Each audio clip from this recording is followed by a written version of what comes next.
అన్న మా బిడ్డకు వరకన్నా పైసలు ఇవ్వాలన్నా ఏమైనా అప్పు ఉంటే కొట్టరాదన్నా. 3 పైసలు కొట్టైనా పర్లేదన్నా. మా అల్లుడు మా బిడ్డని మా ఇంటికాడనే ఉంచిండన్న. మా బిడ్డ పోతా పోతా అంటుంది, మా అల్లుడు వస్తలేడు. మా అయ్య ఎప్పుడు మా అయ్య ఎప్పుడు వస్తలేరన్న. అన్న ఒక్క నిమిషం ఆగన్న, మా బిడ్డ వస్తుంది, ఒకసారి మాట్లాడదాం. ఎటు పోతున్నావు అమ్మా? ఎందుకమ్మా? అయ్యో మనవరాలు కదా ఎత్తుకుంటా. ఉండరాదమ్మా, 10 రోజులు ఆగమ్మా, నీకు ఇస్తా పైసలు. అయ్యో అట్లా అనకమ్మా, నేను కష్టపడి సాధిన కదమ్మా, మనవరాలు ఎడుతుందమ్మా. పోకమ్మా యాసమ్మా, పోకి యాసమ్మా, కాలు మొక్త యాసమ్మా, పోకి యాసమ్మా, నీ దండం పెడితే యాసమ్మా. అయ్యో నా కొడుకు ఎక్కడో పోయిండు.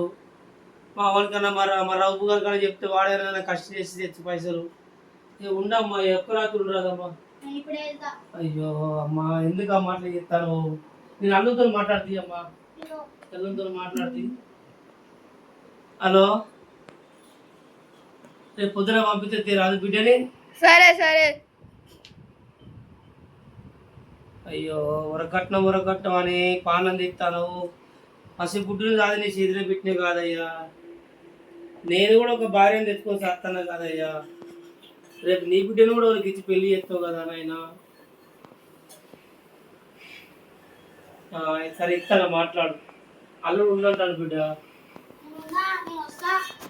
అరాయ అల్లుడు ఇంటాను బిడ్డ. నాకు అర్థం బిడ్డ వినవా బిడ్డ? నాకు ఇప్పుడే కావాలి, మా అత్తగా నన్ను కొడుతున్నారు.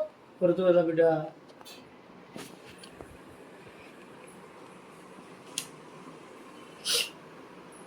रहो बेटा, नाको जाओ बेटा, भाई काम करके दे दूं बेटा तेरे को पैसे.